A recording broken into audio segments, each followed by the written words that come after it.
Boa noite, meus queridos irmãos. Que a graça e a paz de nosso Senhor e Salvador Jesus Cristo seja com cada um de nós. É uma grande alegria, um grande privilégio poder estar aqui nessa data tão importante, comemorando 3 anos aí como igreja, né, e podendo ver no dia a dia a graça de Deus sendo manifestada no meio de vocês. Eu me alegro muito sempre que eu visito uma igreja, porque eu sei que ali Deus está sendo exaltado, adorado, a luz do Evangelho está brilhando naquele lugar e todos os domingos esse povo se reúne para adorar a Deus, vidas são edificadas, então isso alegra muito meu coração. O tema proposto, falando de missões e de forma mais específica, missão de Deus, conhecido também por alguns como Missio Dei, é um tema que me apaixona muito. Então, eu não sei quanto tempo eu tenho aí, mas é um tema muito empolgante, gosto muito desse tema, tenho ensinado muito na igreja e espero também poder compartilhar um pouco com vocês sobre a missão de Deus. Então, nós já oramos com o pastor Adelmo. Eu queria primeiro introduzir um pouco o que seria essa Missio Dei ou missão de Deus, tá? Para a gente entender bem do que isso se trata. E é muito legal, à medida que você vai aprendendo, como você vai aprendendo a ler as Escrituras numa perspectiva diferente. A primeira coisa é que, quando nós falamos em missão hoje, ou missões, nós pensamos logo no que nós fazemos como igreja, não é? É o nosso trabalho de tornar Deus conhecido, falar do Evangelho, por aí vai. Só que isso só veio a ter essa ideia do que a igreja faz depois do século XVI. Quando se pensava na Trindade, era Deus enviando o Filho.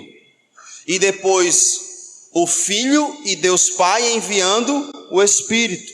Então sempre que se falava missão, lembrava, é o que Deus está fazendo.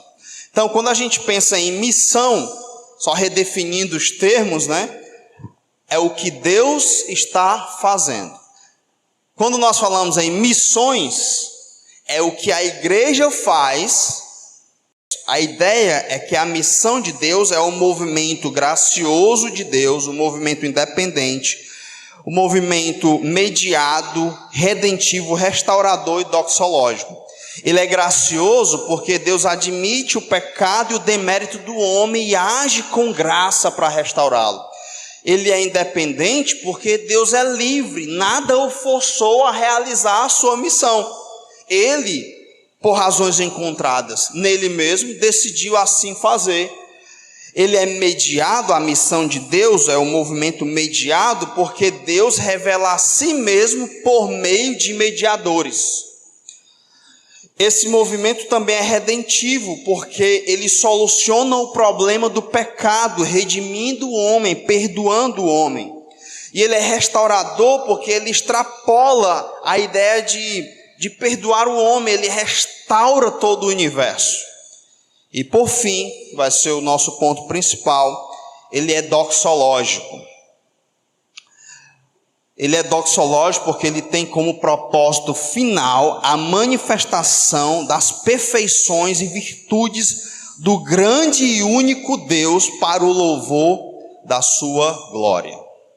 Há uma discussão teológica sobre qual seria o tema central da Bíblia.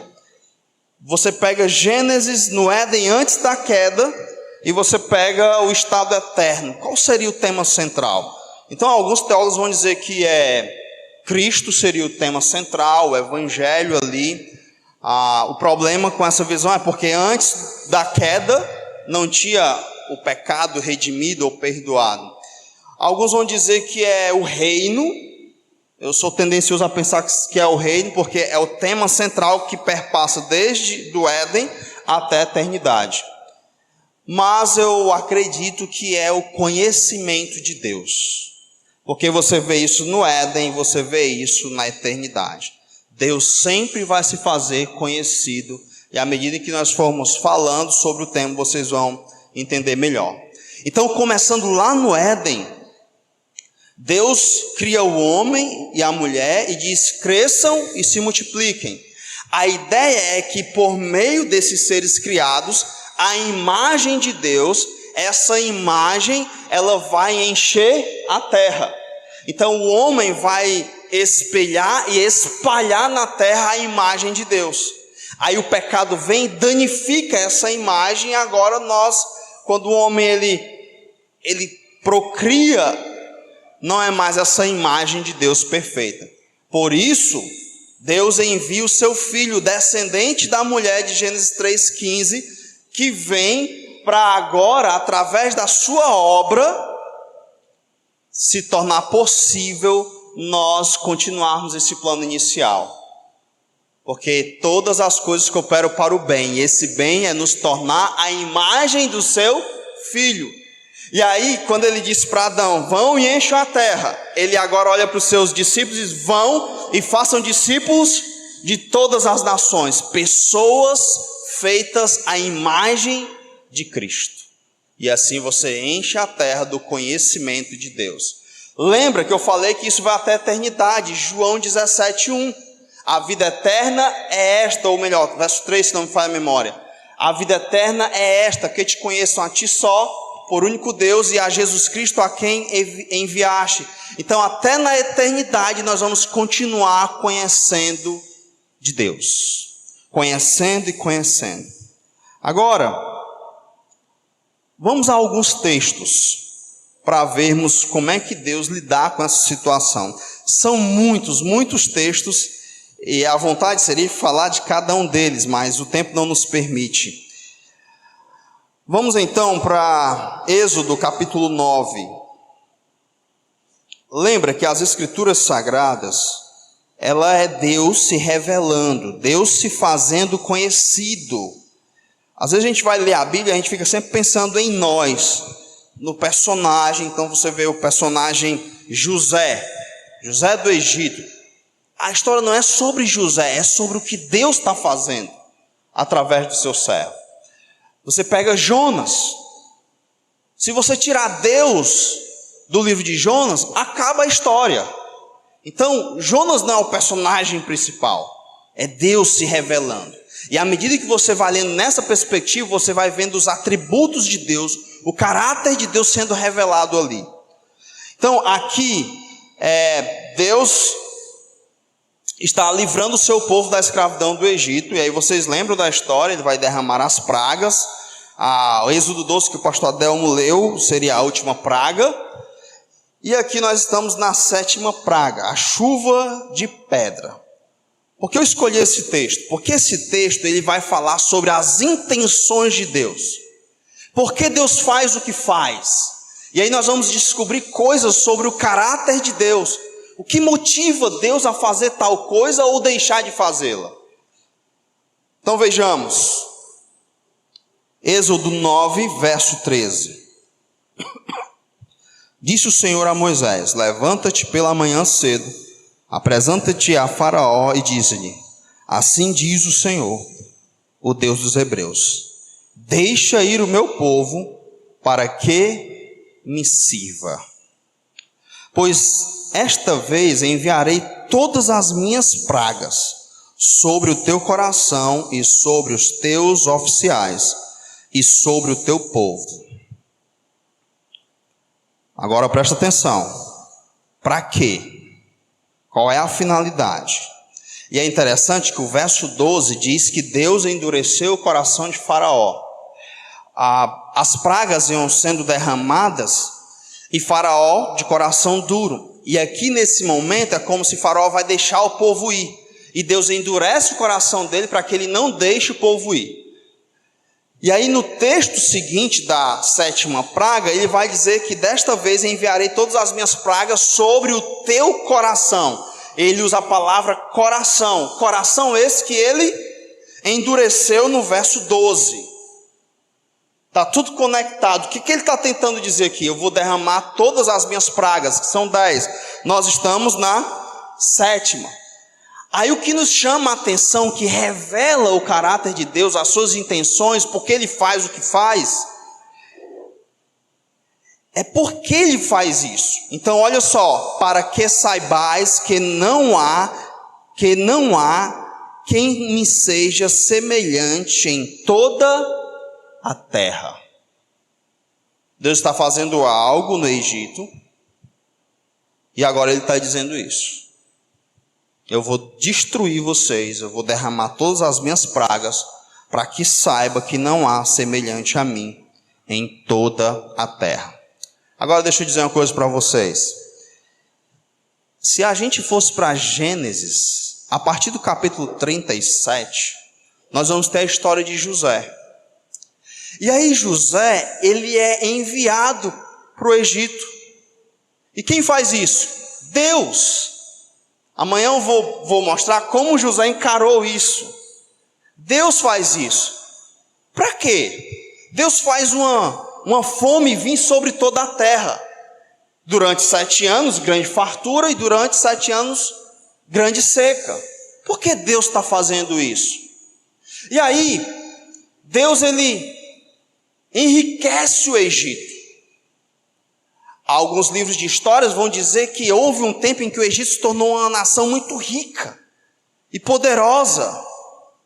E tudo indica que foi esse tempo, porque José, administrando essa seca, essa fome, ele comprou praticamente o mundo inteiro de sua época.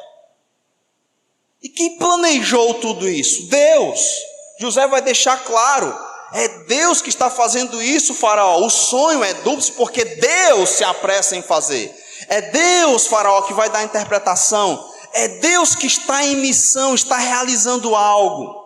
Deus está enriquecendo o Egito, Ele que mandou a fome, Ele que mandou a fartura, Ele que mandou José para administrar o plano dele, Ele que enriquece e torna o Egito um lugar extremamente rico e poderoso. E o que Ele vai fazer lá em Êxodo? Vai destruir tudo, vai acabar tudo. A chuva de pedra vai acabar com toda a plantação. Sabe qual é a outra praga? Gafanhotos, que vai comer o que ficou entre uma pedra e outra. Por isso, vocês vão ver, quando o povo de Israel vai embora, tem um povo lá que se chama populacho, que é a turma que olhou para o Egito, está tudo destruído aqui, vou embora.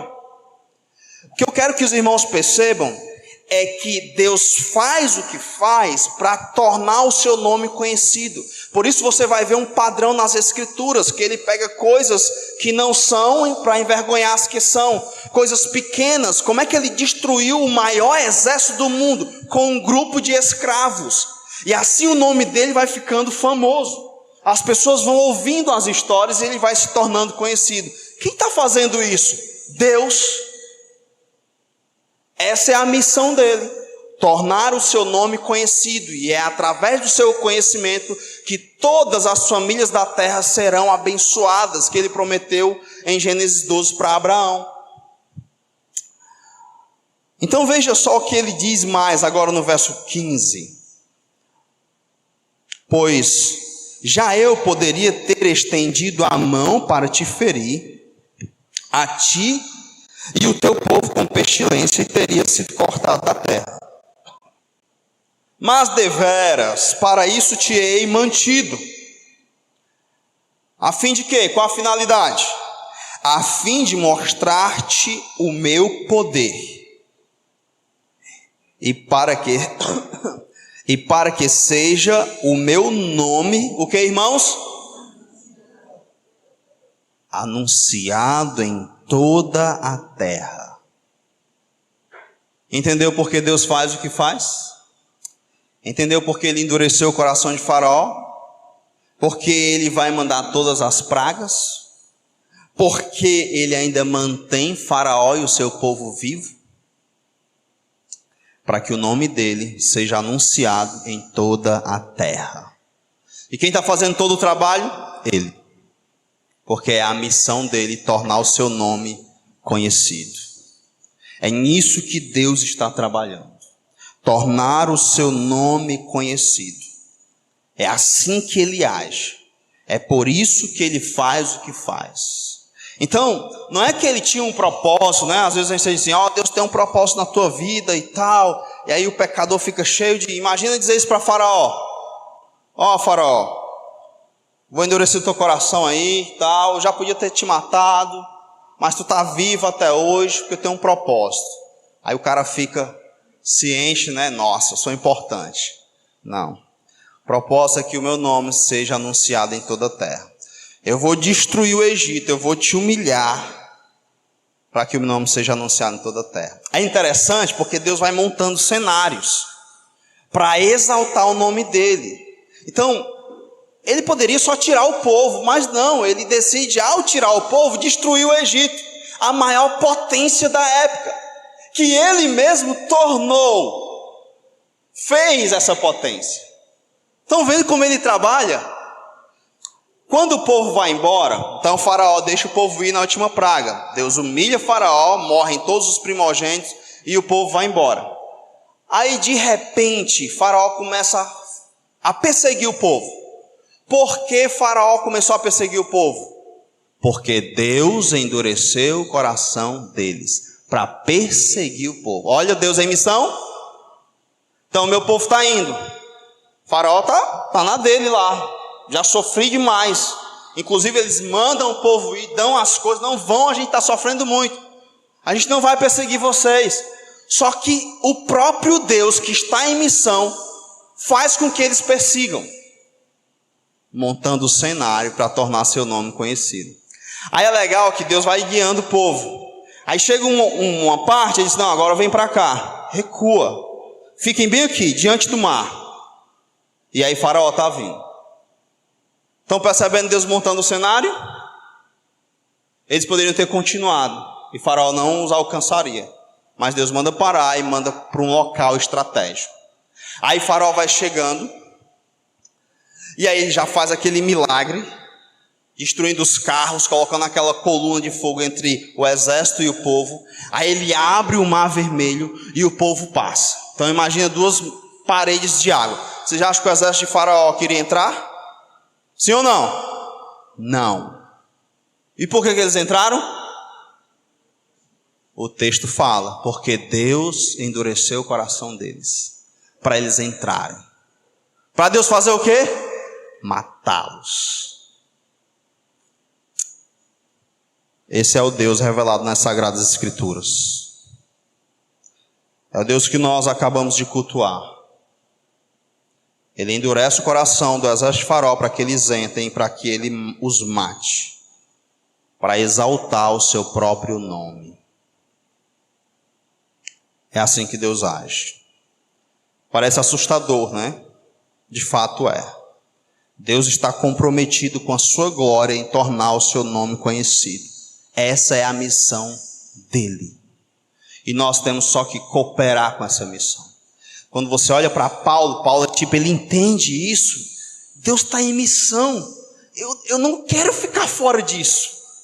Eu vou fazer de tudo para cooperar com o que Deus está fazendo. Não é a minha missão. Não é a missão da igreja. É a missão dele. Nós só somos igreja por causa da missão dele. Nós fracassamos muito. Mas a missão continua avançando, porque é a missão dele. Então, meus amados irmãos, ele prepara o cenário. Sabe o que vai acontecer? Ele destrói Faraó agora e leva o povo. Aí vocês lembram que quando os espias vão até Jericó, eles encontram uma mulher. Como é o nome dessa mulher? Raabe, a meretriz. Aí Raabe sabe de umas histórias interessantes. Raabe diz, olha, lá no capítulo 2 de Josué, em ninguém mais há ânimo algum por causa da presença de vocês. Ela diz para os espias. O coração do povo se derreteu, porque nós ficamos sabendo que o Deus de vocês fez ao rei de On de Og. Por isso não há mais ânimo em ninguém aqui, porque o Deus de vocês é Deus em cima no céu e na terra.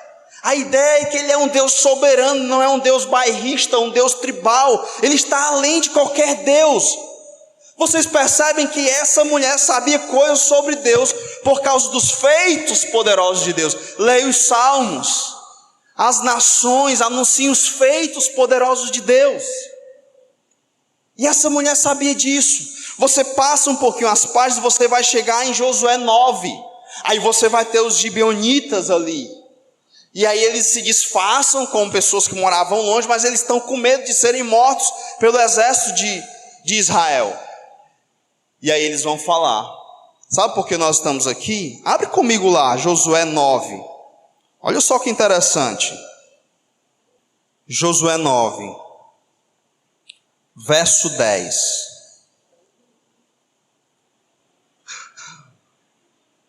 Vamos ver a partir do 9. Responderam-lhe. Olha eles falando para Josué. Teus servos vieram de uma terra muito distante. Isso aqui é mentira deles. Eles querem enganar Josué. Mas agora o que eles vão falar não é mentira. É o que eles sabem sobre Deus. Por causa do nome do Senhor teu Deus. Porquanto ouvimos a sua... O que, irmãos? A sua fama. E tudo quanto ele fez aonde? No Egito. E tudo quanto fez aos 2 reis dos amorreus, que estavam da além do Jordão, Seom, rei de Esbom, e Og, rei de Bazã. A mesma coisa que Raabe falou. Deus está ficando famoso. Sabe por que eu te mantive vivo, Faraó? Para que o meu nome seja conhecido em toda a terra. Deus está se tornando conhecido. E não tem missionários. No Antigo Testamento, ele abençoa o povo obedece, e o povo é esse sacerdote, esse representante que as nações vão vendo. E Deus vai ficando famoso. E aí você teria agora, lá em Samuel, capítulo 6, 1 Samuel, capítulo 6, passa algumas páginas aí. Você vai chegar em Samuel, capítulo 6. Aqui é quando os filisteus levam a arca. E aí o deus Dagom, amanhece lá no chão, prostrado diante da arca. E aí eles começam a ter pestes e úlceras, estão sofrendo. E eles estão desesperados. E aí eles não sabem o que fazer para resolver isso. E olha só o verso 5. Fazei, aí chamam algumas pessoas para pedir conselho, e aí vem um conselho. Fazei umas imitações dos vossos tumores, dos vossos ratos, que andam destruindo a terra. E dai glória ao Deus de Israel. Porventura aliviaria a sua mão de cima de vós, e do vosso Deus, e da vossa terra? Porque, pois, endureceríeis o coração como quem? Os egípcios e Faraó endureceram o coração. Essa história estava em todo canto. Deus preparou todo o cenário para fazer o seu nome conhecido. É assim que ele faz. É assim que ele age. Abre, por favor, em Daniel. Como eu falei, são muitos textos. Eu gostaria de falar de todos eles, mas selecionei alguns. Daniel capítulo 3. Vocês lembram dessa história da estátua que eles tinham que se prostrar, iam cantar as músicas, eles tinham que se prostrar, senão iam para a fornalha. E aí os amigos de Daniel não se prostram, então eles são chamados lá diante do rei, e o rei diz: olha, eu vou tocar as músicas aqui, e se vocês não se prostrarem, vocês vão para a fornalha. E eu quero ver qual é o Deus que vai livrar vocês das minhas mãos e da fornalha ardente. E aí, eles de pronto dizem: fica sabendo, ó rei, que o Deus a quem nós servimos, ele nos livrará. E se ele não nos livrar, nós também não nos prostraremos. Foi essa a resposta deles. E aí eles são jogados na fornalha. A fornalha é superaquecida, a tal ponto que os homens que foram jogá-los morreram, só em chegar perto. E aí eles são livres, nem cheiro de fogo se acha neles, nenhum dos seus cabelos foi queimado. E qual é o final dessa história? Como é que isso termina? Verso 28. Termina Nabucodonosor dizendo: falou Nabucodonosor e disse: bendito seja o Deus de quem? De Sadraque, Mesaque e Abidnego, que enviou o seu anjo e livrou os seus servos que confiaram nele, pois não quiseram cumprir a palavra do rei, preferindo entregar o seu corpo a servirem e adorarem a qualquer outro Deus, senão ao seu Deus. Portanto, faço um decreto pelo qual todo povo, nação e língua que disser blasfêmia contra o Deus de Sadraque, Mesaque e Abidnego seja despedaçado, e as suas casas sejam feitas em monturo, porque não há outro Deus que possa livrar como este. Deus fazendo o seu nome conhecido. Faça um decreto. E aí você tem outra potência, mandando um decreto para cada um dos povos que ela domina. O Deus de Sadraque, Mesaque e Abidnego. Quem é esse Deus? O que ele fez? Como é que foi isso? Ele livrou os seus servos. Ele mandou o seu anjo e guardou os seus servos da fornalha. Você já ouviu essa história? E assim Deus ia se fazendo conhecido. O rei da Babilônia era alguém famoso, poderoso, orgulhoso, e Deus o fez viver como um animal. Por que Deus fez isso? Por que Deus faz o que faz? E esse homem passou um período vivendo como um animal, comendo capim. Um dos homens mais poderosos da terra. Que história! Ei, vocês ouviram falar que o rei da Babilônia está vivendo igual um animal? Por que será? Vamos procurar saber o que está acontecendo. Olha o verso 37. Agora, pois, eu, Nabucodonosor, louvo, exalço e glorifico o Rei do céu, porque todas as suas obras são verdadeiras, e os seus caminhos justos, e pode humilhar aos que andam na soberba. Vocês acham que Deus se tornou conhecido com esse evento? Sim ou não? Porque Deus faz o que faz. Você já pensou nisso, que Deus pode colocar uma doença em você? Você ficar que nem um animal, só para tornar o nome dele conhecido? E você não vai poder reclamar. Nabucodonosor aprendeu. Não há ninguém que possa dizer para ele: que fazes? O que você está fazendo? Por que você fez isso? Ele é Deus. Ele está tornando seu nome conhecido. E ele faz o que bem quer e o que bem entende para alcançar o seu propósito santo de ser conhecido. E claro, assim todas as famílias da terra serão abençoadas por meio do conhecimento de Deus. E a última história no livro de Daniel está em Daniel 5. Aí vocês conhecem a cova dos leões. Ele vai para lá, vocês conhecem a história, por ser fiel a Deus. E como é que essa história termina? Verso 25. Então, aqui é outro rei, tá? Império Medo-Persa agora, que dominou o Império Babilônico. Então, Babilônia era potência, Deus fez o que fez, se tornou conhecido. Aí agora, você vai ter um outro império que surge, dominando todos os impérios. E adivinha quem vai fazer fama, ou vai fazer o seu nome famoso nesse novo império? Deus. Com essa história. Então, verso 25, diz: esta, pois, é a escritura que se traçou. Capítulo 6, 6:25. Então o rei Dário escreveu aos povos, nações e homens de todas as línguas que habitam em toda a terra: paz vos seja multiplicada.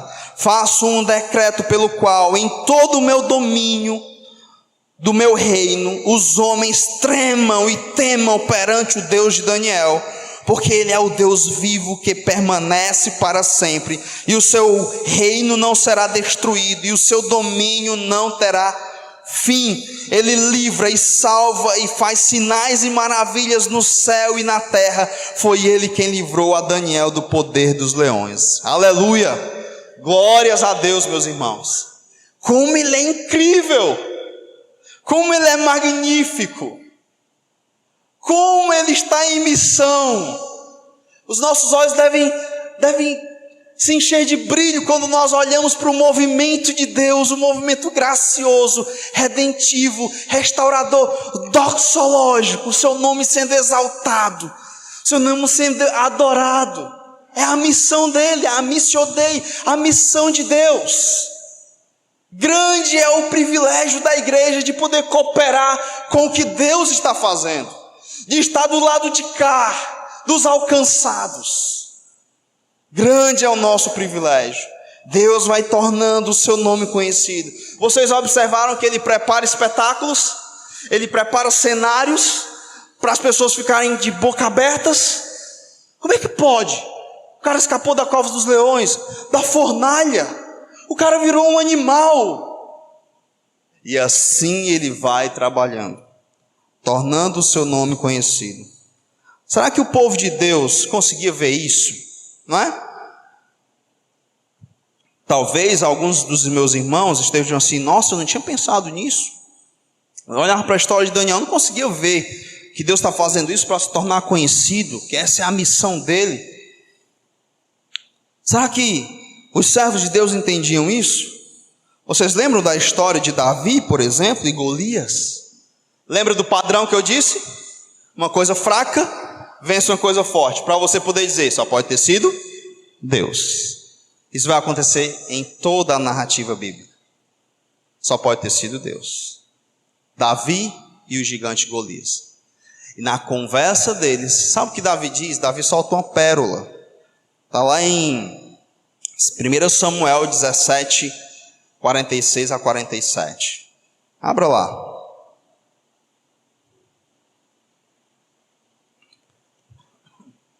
1 Samuel 17,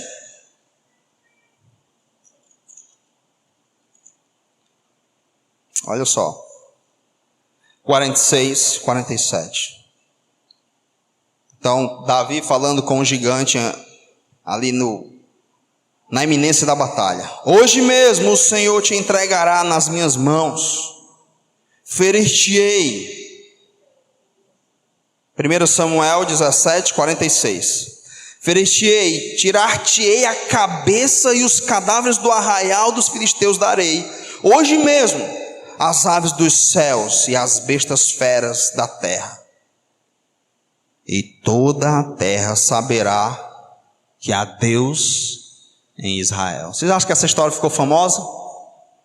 Como ficou, né? O cara tinha cara de adolescente. Não servia nem como troféu, né? Andar com a cabeça dele. O pessoal ia dizer, também um menino desse daí até eu. E aí Davi enfrenta Golias, o vence. E ele tinha essa percepção. Toda a terra vai saber. O quê? Que eu sou bom? Que eu sou o cara? Que Deus olhou para mim e disse, você é o cara? Não. Que há Deus em Israel. Deus é exaltado. Pega um menino que não tem a menor condição de vencer um gigante de guerra. E assim ele exalta o seu nome, tornando o seu nome conhecido por histórias que ele mesmo soberanamente providenciou. É assim que o nosso Deus age, meus irmãos. Josué capítulo 7, olha só a percepção deles. Eles perdem a guerra contra Ai, vocês lembram dessa história? E aí Josué vai orar a Deus. E o que ele diz em sua oração no verso 9? Verso 8, ele diz, Senhor, que direi? Pois Israel virou as costas diante dos seus inimigos. Olha só a percepção dele. Ouvindo isto, os cananeus e todos os moradores da terra nos cercarão e desarraigarão o nosso nome da terra. E então, que farás ao teu grande nome. Vocês conseguem perceber a preocupação de Josué por ter perdido a guerra, e agora as nações vão perceber isso, podem se unir e destruí-los por completo? A preocupação dele é: o que vão dizer do teu nome? Então parece que ele tinha uma consciência dessa fama do nome de Deus, e havia essa preocupação sobre o nome de Deus, sobre ele ser famoso e bem falado entre os povos. Para ficar mais claro, de onde Josué, ou de quem Josué aprendeu isso? Vá para Números capítulo 14, e aí nós vamos ter Moisés, Deus propondo para Moisés matar todos os homens, e de Moisés fazer um povo mais forte e poderoso. E o que Moisés vai dizer? Números 14, verso 13. Então até o verso 12 tem Deus dizendo como é que ele vai destruir o povo. E aí: eu farei de ti povo maior e mais forte do que este. Aí no verso 13 você tem: respondeu Moisés ao Senhor: os egípcios não somente ouviram que com a tua força fizeste subir este povo do meio deles, mas também disseram aos moradores desta terra: ouviram que tu, ó Senhor, estás no meio deste povo, que face a face, ó Senhor, lhes aparece, tua nuvem está sobre eles, e vais adiante deles numa coluna de nuvem de dia e numa coluna de fogo de noite. Vocês estão prestando atenção que quem é que fala essas coisas aqui? São os missionários? Quem está falando essas coisas? Os egípcios. É esse o comentário. É isso que rola entre as nações. E Moisés está dizendo: Senhor, eles viram o que o Senhor fez, e também disseram aos moradores desta terra o que o Senhor fez. Verso 15: se matares este povo como a um só homem, as gentes, pois, que antes ouviram o que, irmãos? A tua fama, dirão: não podendo o Senhor fazer entrar este povo na terra que lhe prometeu com juramento, os matou no deserto. Agora, pois, rogo-te que a força do meu Senhor se engrandeça, como tens falado, dizendo: o Senhor é longânimo e grande em misericórdia, que perdoa a iniquidade e a transgressão, ainda que não inocente o culpado, e visita a iniquidade dos pais nos filhos até a terceira e quarta geração. Perdoa, pois, a iniquidade deste povo, segundo a grandeza da tua misericórdia, como também tens perdoado este povo desde a terra do Egito até agora. Moisés não está preocupado que todo o povo vai morrer, que todo o povo vai ser destruído. Não é essa a preocupação de Moisés. Veja a consciência deles, tanto de Davi, Josué, Moisés, eu poderia falar vários outros. A preocupação deles é o que as nações vão dizer do teu grande nome, porque o Senhor é famoso entre eles, por causa dos seus feitos poderosos. Agora, Senhor, eles vão falar mal de ti, então por favor, Senhor, engrandeça o teu nome e haja com longanimidade. Continue famoso entre os povos, para ele não levantar uma calúnia contra o Senhor, dizendo que o Senhor não pôde cumprir suas promessas, os matou no deserto. Moisés está preocupado com a honra de Deus, com o bom nome de Deus que está sendo conhecido em toda a terra. E é por isso que ele ora. Meus amados irmãos, nós precisamos aprender uma lição essa noite, que não se trata de nós, é Deus, é a missão dele, é o que ele está fazendo, para exaltar a si mesmo. Não se trata de nós. Nós vemos de uma cultura em que exalta o homem. Há espalhado um falso evangelho de que o homem é o centro. De que toda a preocupação de Deus é com o homem. E isso não é verdade. A igreja, Efésios vai dizer que ela vai servir para mostrar o quê? Nos séculos vindouros. Como um troféu, a igreja vai ser levantada. Para mostrar a suprema riqueza da sua graça.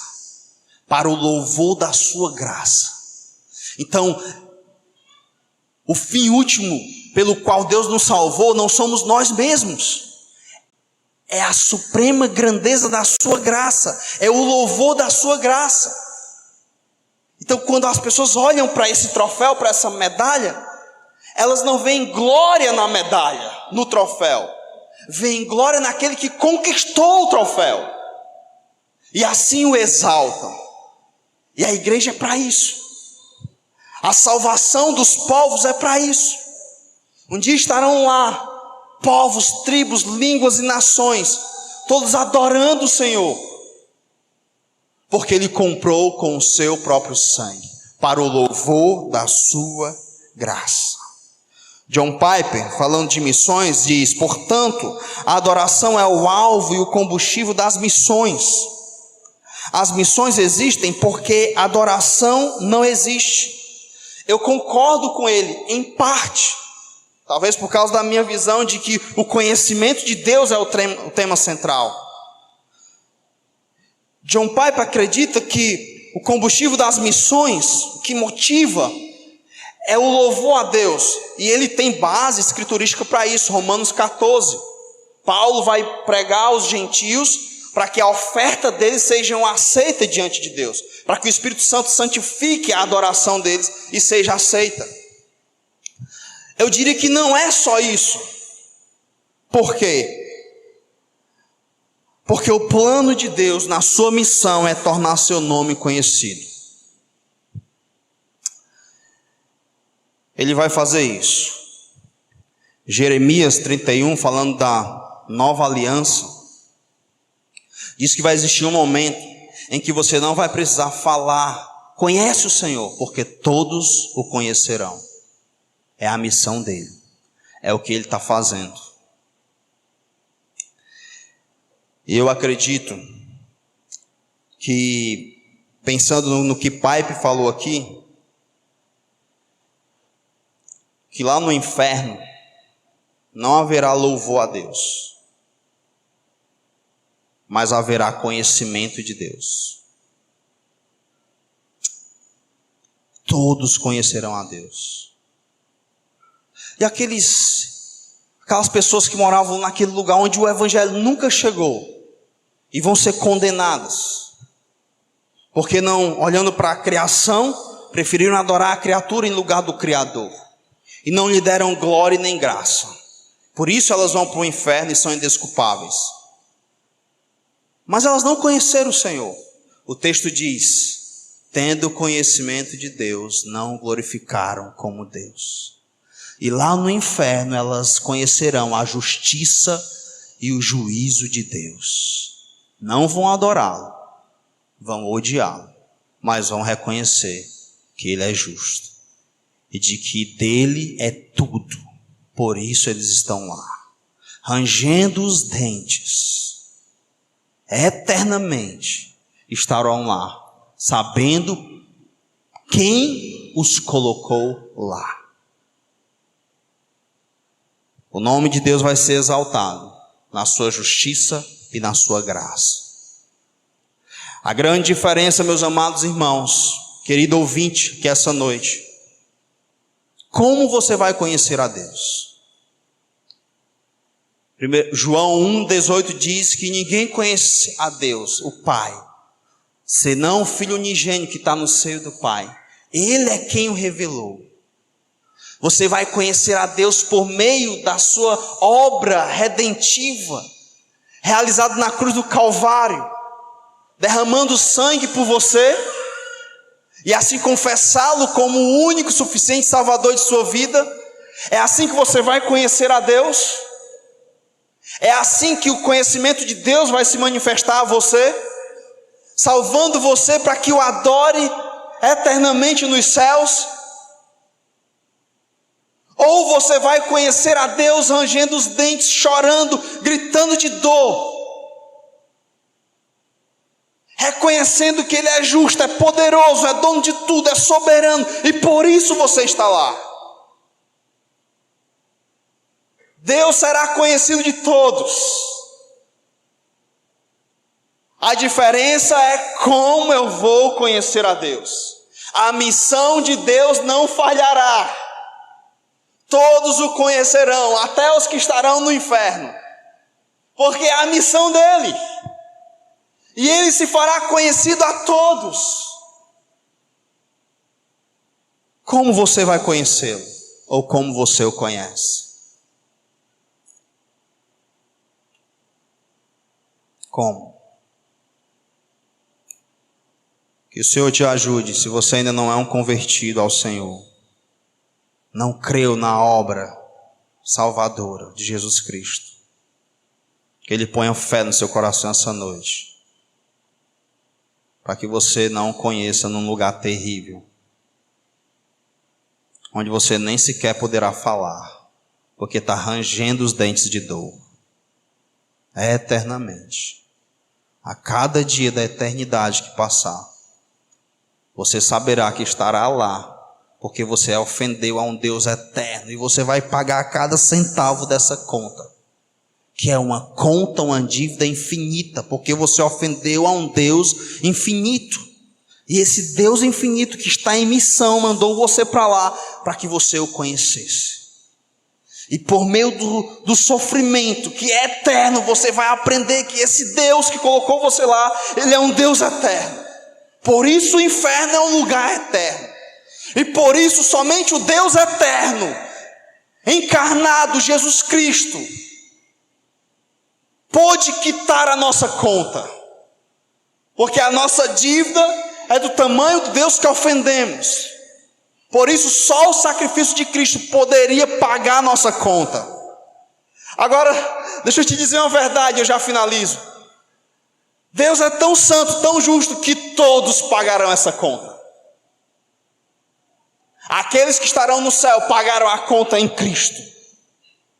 A morte do Deus eterno, o unigênito do Pai. E aqueles que chegarem diante do juízo sem Cristo, pagarão a conta no inferno eterno.